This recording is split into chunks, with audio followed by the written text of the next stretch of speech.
guys. True.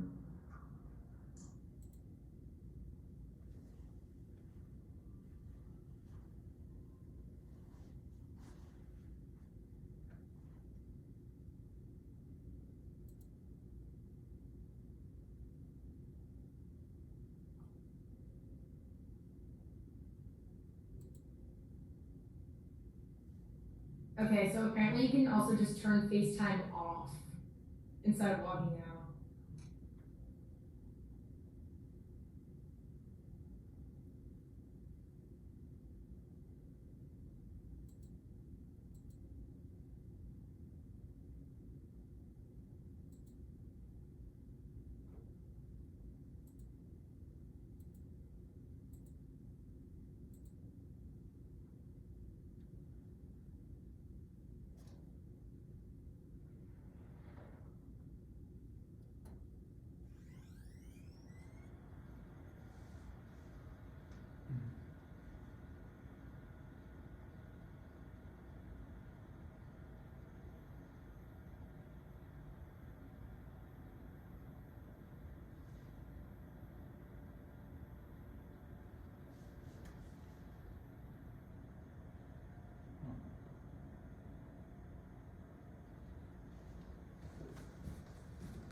All right, guys, how are we doing? How are we doing? How are we doing? Okay, let's stand up. Let's stand up. Let's stand up. Okay, when you take your quest, I have to be able to see what? I have to be able to see what? Hands and Hands, just like you're playing the piano. Quest, and your audio has to be on. Your audio has to be on. You can turn off your volume, but as long as your mic's recording, as long as your mic's on, Zoom will record that. You can turn off your volume so you don't have to hear 35 people take a test or the noise back there. It's just that the video has to get recorded and everything else has to get recorded. Now we're going to start the quest at 12:20. I'm giving you till 1:10. I'm giving you till 1:10 to have it uploaded. So it's really 12:20 to 1, but I'm going to give you 10 minutes to get them uploaded. Does this make sense? Are we all on the same page as far as this? I so miss having you just... Yes. I was just wondering if there was any issue because today I went on for another class and my microphone on computer is not working at all, so I had to connect the audio like calling, and I know we're not supposed to use our phones unless it's scanning, so I just want to let you know that like. You're letting me know, Julia. That's fine. That's fine. Yeah. I mean, I now know. I don't see your. Yeah, I don't see your microphone, so I now know your microphone. I hear you, so that's good. That's good. Okay, I just wanted to make sure. Thanks for letting me know. That way there's no indiscrepancies. Okay. You're awesome, thanks. Oh, let me start the video here. Thank you.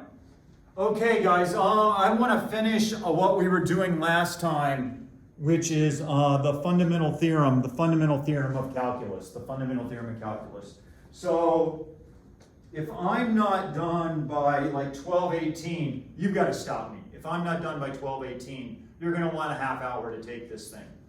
Okay, a brief. This is kind of like a nighttime soap opera. You know, we go through half of it, we stop, and then we got to wait for the big conclusion next week. Okay. Well, I guess now you just watch shows on Netflix, so you binge watch them. Okay, so stuff comes out and you just binge watch them. So let's pretend like we started our next Netflix episode and we got that review part of the video. And we're like, okay, we want to find the area under F between 3 and 10. That's impossible. It requires an infinite sum to do that. But we can at least write what we want. We want the area. It's the integral from, can you read that? It's the integral from 3 to 10 of f of x dx. This is the goal. We want all the area between 3 and 10, and the people at Cambridge are complaining, Newton, it's not a rectangle. Newton, it's not a trapezoid. You can't find that area. So Newton defines the area function for any value of z to be the integral from 3 to z, the area from 3 to z of f of x dx. And z is just some number between 3 and 10.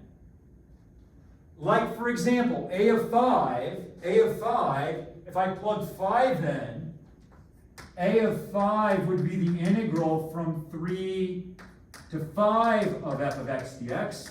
And I asked you guys last time, shade that in. And you went over and you said, okay, Dr. Warren, it's the area under the curve down to the x-axis between 3 and 5. Then I said, give yourself a z that's bigger than 5. So imagine we pick that z that's bigger than 5. And then we look at a of z. Well, that would be all the area this way under the curve.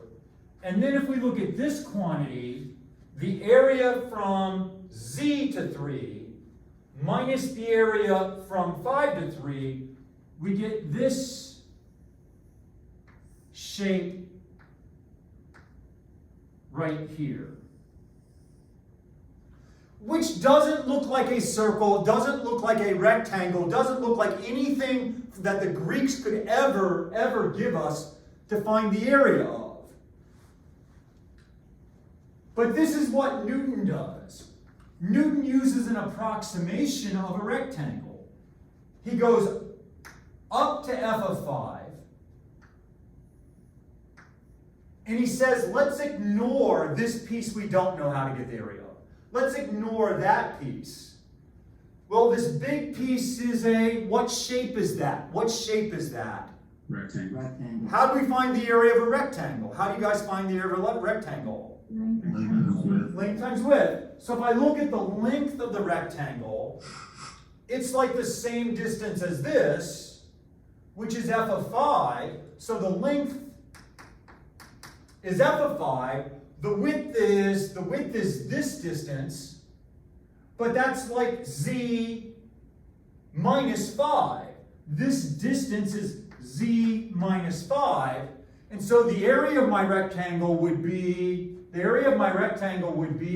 f of 5, the length, times the width, z minus 5. And this is an approximation to a of z minus a of 5, the area between those. Now here's the thing. If z cheats towards 5, if z gets closer and closer to 5, would the rectangle be a better approximation or a worse approximation? As we cheat z towards 5, does it become a better approximation or a worse approximation? Better, and that's what Newton did. Newton said, as long as we can take the limit, we get a better approximation. And so that's what we're saying, that as z gets closer to 5, as z gets closer to 5, this becomes a better approximation. If I divide both sides by z minus 5, well, that's the same thing as saying this gets closer and closer to f of 5. Just dividing both sides, just doing simple algebra. Dividing both sides by z minus 5. And then what Newton says is in the limit, this would actually go to f of 5. In the limit, this would actually go to f of 5. But does this expression look familiar, guys? F of x minus f of c over x minus c, as x goes to c, goes to what? The limit as x approaches c of f of x minus f of c over x minus c is? Definition of the derivative. Definition of the derivative. And so what Newton's able to show is that it's not f, it's a, it's not c, it's 5. And we got z, but that a prime of 5, the derivative of the area function, evaluated at 5 is f of 5. How many people are kind of following? How many people kind of followed that rough logic last time? And then I asked, well, how important is 5? Suppose we picked 7 instead of 5, and we did the same thing all over again. Wouldn't I also arrive at a prime of 7 is is equal to f of 7. And in fact, for any x that I picked, I would ultimately be able to show, you give me an x between 3 and 10, then a prime of x would be equal to f of x. And that's where we left off. Now I've got 8 minutes to land this plane. I've got 8 minutes, and I'm going to be like Sully. I'm going to land it right in the Hudson. Okay. I don't want to work with the area function. That's way too complicated. But suppose I've got some like logic that says, well, you got this function f. You got this function f of x. Suppose you can find another function other than the area function whose derivative is also equal to f of x. Like, for example, if little f of x is x squared, you don't know this yet, but 1/3 x cubed. What's the derivative of 1/3 x cubed? You got a quest coming up. What's the derivative of 1/3 x cubed? What's the derivative of 1/3 times x cubed? I can tell we're ready. What's the derivative? X squared. So there's a function, 1/3 x cubed, whose derivative would be x squared. So if you use some logic, and suppose you can find some other function whose derivative is also equal to f of x. Well, since this derivative is equal to f of x, and this derivative is equal to f of x, if you subtract those two derivatives, they're both f of x minus f of x, which is, I know this is f of x minus f of x, which is 0. The area derivative minus the functions you know's derivative is equal to 0. But that would mean that the area minus the functions, like for example, if you guys had this, how many people can take that derivative? How many people can take that derivative? How many people like, Dr. Warren, I'm ready for that, baby. Give me that in just 5 minutes. Give me that. What's the derivative of x cubed? 3x squared. What's the derivative of 5x? 5. But the way you did that, you don't even think about it anymore, is you distributed your derivatives. It was the derivative of this guy, and then you took the derivative of that guy and added them together. Let's go in reverse. We got a derivative minus a derivative, but that's the same thing as the derivative of a of x minus f of x. So this function's derivative is always 0. But what are the only kind of functions whose derivatives are always 0? What are the only kind of functions that when you take the derivative of it, you always get 0?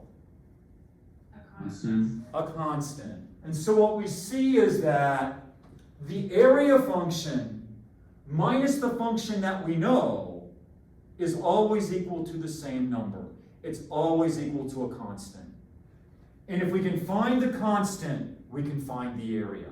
If we can find the constant, we can find the area. No matter what you plug in here, like for example, a of 5 minus f of 5 would always have to be equal to that same constant. A of 7 minus f of 7 would always have to be equal to that same constant. A of 10 minus f of 10 would always have to be equal to that same constant. And you're like, well, Dr. Warren, you're totally screwed, man. You're totally screwed. Because you don't know the area for any value. You can't give me a value where you actually know the area. And I'm like, well, wait. There's one value. There's one value that we can plug in here for z that we'll actually know the area of. What's the one value that we could plug in for z that we would actually know the area of? What's the one number between 3 and 10 that you could plug in that area function and actually find the area of? 3. 3, because when I plug 3 in, a of 3 is equal to the integral, help me out, a of 3 would be equal to the integral, you plug 3 in, a of 3 would be equal to the integral between 3 and 3. 3 and 3. But how much area is there between? How much area is there between 3 and 3? Good, Miles. Miles is the only one holding up. This was Miles' answer. He didn't take the effort to push the space bar. He just did that. What's he holding up there? What's Miles holding up there? 0. 0. There ain't any area between 3 and 3. So A of 3 is equal to 0. Okay. Is 3 between 3 and 10? Is 3 a number that's between 3 and 10? Then A of 3 minus F of 3 would also have to be equal to that constant. But focus with me, focus. A of 3 you just told me is what? A of 3 you just told me is what? 0. 0. That means this constant is F of 3. not F of, there's a minus there, minus F of 3. This constant is minus F. The C is minus F. Well, Dr. Warren, who cares? Well, focus. Then A of 10 minus F of 10 is equal to C, but we just found C to be minus F of 3. So let's write that down. A of 10 minus F of 10 is equal to the constant, but we just found that constant to be equals minus F of 3.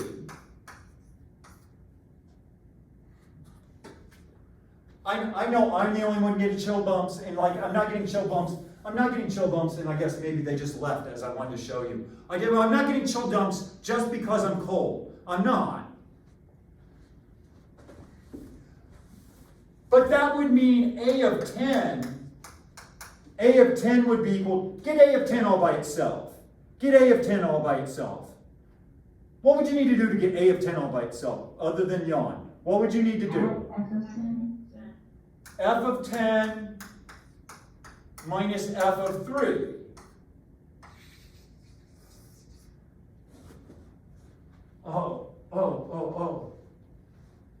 But what's A of 10? What's A of 10? Now I am getting chill bumps. What's A of 10? What's A of 10? What's A of 10? I'll keep going. The integral from 3 to 10. 3 to 10, which was our goal. A of 10 is the integral from 3 to 10, so we just justified that the integral from 3 to 10 of f of x dx was equal to f of 10 minus f of 3. If I can find a function whose derivative is little f of x, then all I need to do is plug 10 into it, 3 into it, subtract these two, and I have the area under that curve with no error and no infinite sums. With no error and no infinite sums. This is a result that changed mankind. Now, of course, you don't care because you're going to take a quest. Well, I actually opened it 5 minutes early, so now you can go to Canvas and open your quest.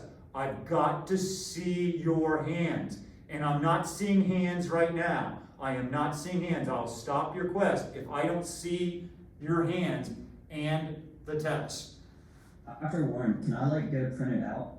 Yes, sure, Miles. Yeah, that's good. Just when you're taking it. Yeah. Is this fine? Like this? Who's asking? Yeah, that's good, Mike. Yeah, James, good. Lindsay, that works. Is this alright, Dr. Wong?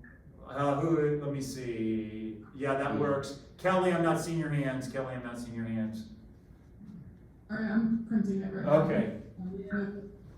Dr. Warren, is this okay? Yep, perfect, Julia. That works. If we don't print it out, can we just write it on a loose leaf piece of paper? Yeah, that's fine.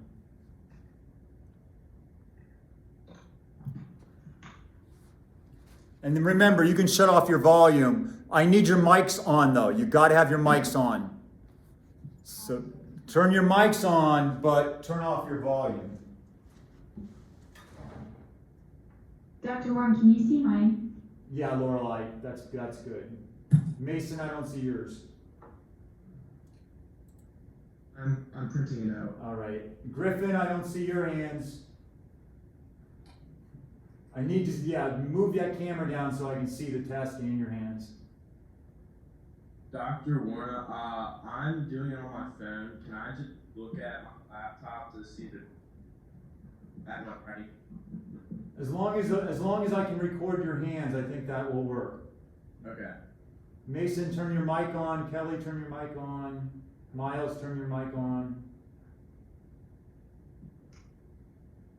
Laney, turn your mic on. Mason, turn your mic on.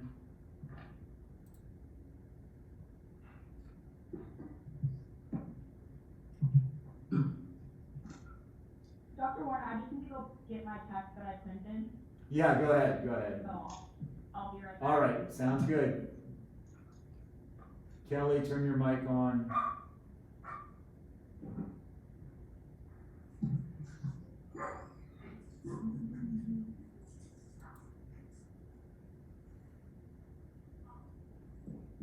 Miles, I gotta see your hands.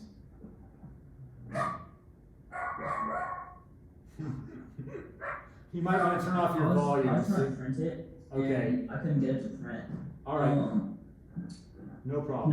can I just like write it on loose leaf? Sure, sounds good.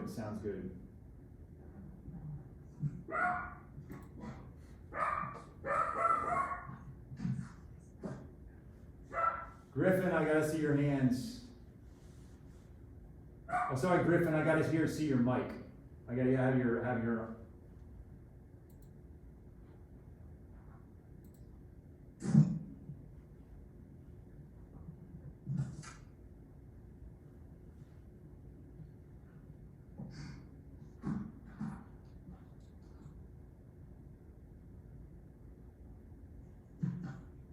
Dr. Warren, if we couldn't print it, is just the answers okay? No, I want to see your work, so just multiple pages is fine. Okay, but I'm saying like we don't have to write the question. No, don't write the question. Dr. Warren, you can see my hands, right? Zach, yeah, I can see your hands. Okay. Thanks.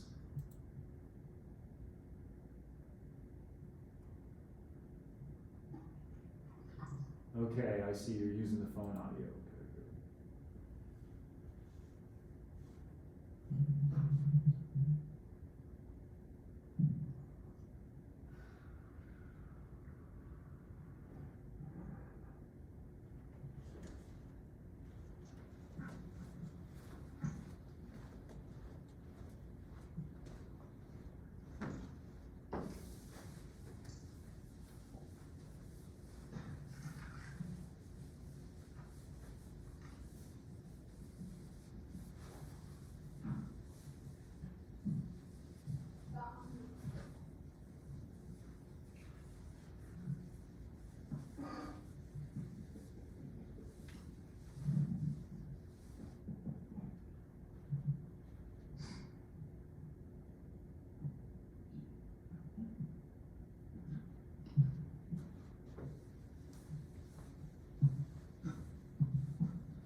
Are we allowed to use the calculator?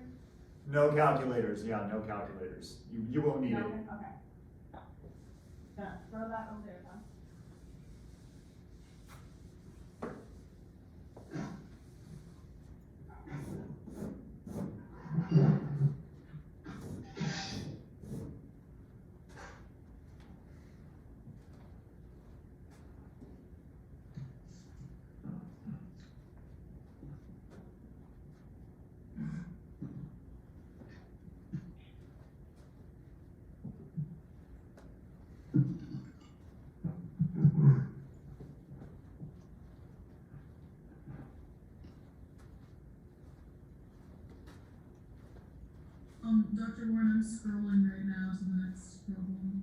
right, thank you.